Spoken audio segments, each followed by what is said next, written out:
Hello मेरे प्यारी भाई बहनों, कैसे हो आप सब लोग। आई होप दोस्तों आप लोग अच्छे होंगे। तो आज की इस क्लास के अंदर दोस्तों हम लोग विभाज्यता का नियम नंबर 3 क्लास पढ़ने वाले हैं। और दोस्तों हम लोगों को फाउंडेशन बैच के अंदर 3 नंबर क्लास के अंदर 7 का विभाज्यता का नियम बताया गया है, यानी कि डिविजिबिलिटी ऑफ 7, यानी कि 7 नंबर का विभाज्यता का नियम हम लोगों को बताया गया है। और फाउंडेशन बैच जो RWA के द्वारा फ़िलहाल चल रहा है उसके अंदर हम लोगों को बताया गया है। और 3/7/2024 को ये क्लास हम लोगों को करवाई गई है। तो आज की इस क्लास के अंदर दोस्तों हम लोग 7 का विभाज्यता का नियम पढ़ने वाले हैं। तो आप लोगों को भी हम लोग बताते हैं और रोज़ की तरह हम आप लोगों को नोट्स प्रोवाइड कराते रहते हैं। और दोस्तों सबसे पहले तो हम लोग RWA के फाउंडेशन बैच से हम लोग क्लास लेते हैं और उसके बाद में आप नोट्स बनाते हैं और फिर आप लोगों को भी दिखाते हैं। तो 7 का विभाज्यता का नियम आज हम लोग पढ़ने वाले हैं। तो एक एग्जाम्पल लेते हैं इसका। 7 का विभाज्यता का नियम आप लोगों को पता है कि कितनी भी बड़ी संख्या हो, अगर उसको 7 से विभाजित करेंगे तो बहुत ज़्यादा टाइम लगेगा। इसीलिए विभाज्यता का नियम याद होना बहुत ज़्यादा ही ज़रूरी है। इससे आपकी मैथ्स बहुत ज़्यादा स्ट्रॉन्ग हो जाती है और टाइम भी बहुत कम लगता है। तो 343 है, तो अब इसके अंदर हम लोग 7 से विभाजित करेंगे तो बहुत टाइम लगेगा। लेकिन विभाज्यता के अनुसार इसको कैसे करेंगे कि जो 3 है इसको हम लोग 2 से गुना कर देंगे। जो लास्ट की एक डिजिट है इसको हम लोग 2 से गुना कर देंगे और उसके बाद में ये हो जाएगा 6। 3 को 2 से गुना करेगा तो 6 हो जाएगा। और 6 होने के बाद 34 में से इसको जब 6 को हम लोग घटाएंगे तो 28 आएगा। इसका मतलब 7 से 28 विभाजित हो जाती है। कहने का मतलब ये है दोस्तों कि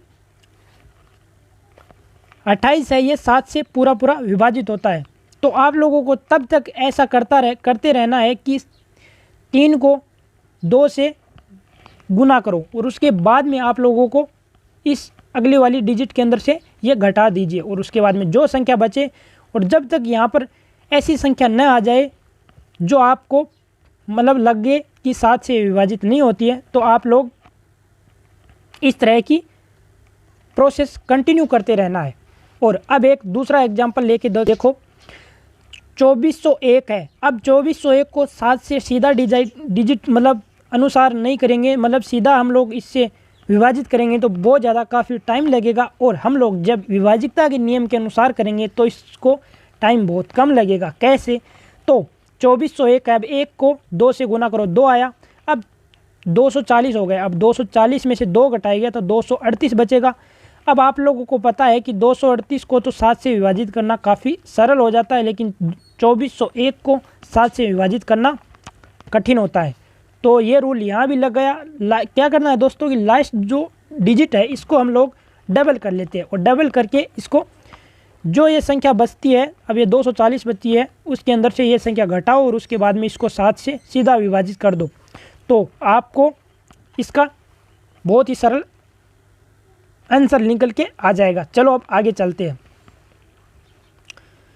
दोस्तों आप नोट करके ये चीज़ भी याद रखना, लास्ट की डिजिट को डबल या 2 से गुना करके करो जब तक ऐसी संख्या न मिल जाए जो 7 से लास्ट की डिजिट को डबल करो, यानी कि इस तरह से लास्ट की डिजिट को डबल करो और या 2 से गुना करो, एक ही बात है। और जब तक ऐसी संख्या न मिल जाए जो 7 से विभाजित न हो, मतलब 7 से विभाजित हो जाए, तब तक आप लोगों को ऐसी ये कंटिन्यू करते रहना है। तो आप लोगों को आपका आंसर मिल जाएगा। और विभाज्यता का नियम में दोस्तों हम लोगों को इस डेट को 7/3/2024 को ये 7 का ही नियम पढ़ाया गया है। और आप लोगों को बता दें एक चीज़ और, विभाज्यता का नियम मिश्रित नियम भी होता है दोस्तों, आप लोगों को भी पता होगा इस चीज़ के बारे में। तो मिश्रित नियम कौन कौन से होते हैं? जैसे 6 का नियम है। अब 6 को हम लोग जब टुकड़े करेंगे 6 के तो 3 2 हो जाएगा, और 12 का जब टुकड़ा करेंगे तो हो जाएगा 4 और 3, और जब 24 के टुकड़ा करेंगे तो हो जाएगा 8 और 3, और 33 के करेंगे तो हो जाएगा 11 और 3, और जब 44 के टुकड़ा करेंगे तो हम लोग तो हो जाएगा 11 और 4, और 56 के करेंगे तो 8 और 7, और जब 63 के करेंगे तो हो जाएगा 9 और 7, और जब 72 के करेंगे तो हो जाएगा 9 और 8, और जब 88 के टुकड़े करेंगे तो हो जाएगा 11 और 8, और जब 99 के टुकड़े करेंगे तो 11 और 9।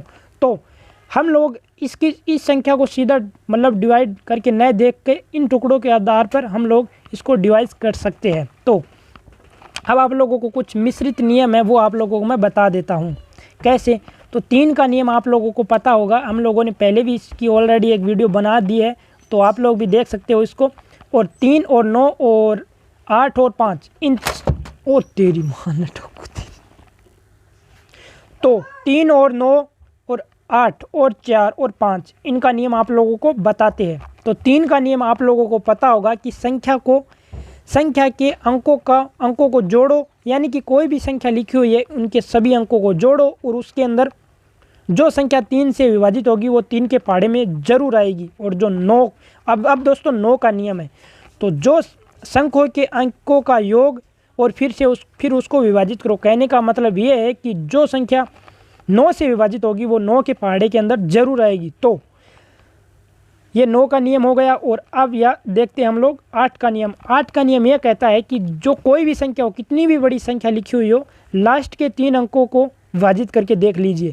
यानी कि कितनी भी संख्या हो, कितनी भी डिजिट की संख्या हो या कितनी भी बड़ी संख्या क्यों ना हो, 8 को अगर 8 से विभाजित होगी तो वो लास्ट के 3 डिजिट आप लोग देख सकते हो। तो अब 4 के नियम पर चलते हैं। 4 का नियम कुछ इस तरीके से है कि 4 का नियम लास्ट के 2 अंक विभाजित होंगे। 4 का नियम यह है दोस्तों कि लास्ट के 2 अंक विभाजित होंगे, यानी कि कितनी भी बड़ी संख्या क्यों ना हो, लास्ट के 2 अंक उसके विभाजित होंगे तो वो पूरी संख्या 4 से विभाजित होगी। और 5 का विभाजिकता का नियम कहता है कि लास्ट के कितनी भी बड़ी संख्या के अंदर लास्ट के अंदर 0 या 5 होना चाहिए, वो संख्या पूरी की पूरी 5 से विभाजित है। और तो आज की क्लास दोस्तों यहीं तक है, और आप लोग अगर चैनल पर नए हो तो चैनल को भी सब्सक्राइब कर देना। चलो दोस्तों फिर मिलते हैं अगली वीडियो में, तब तक के लिए जय हिंद जय भारत, बाय बाय दोस्तों।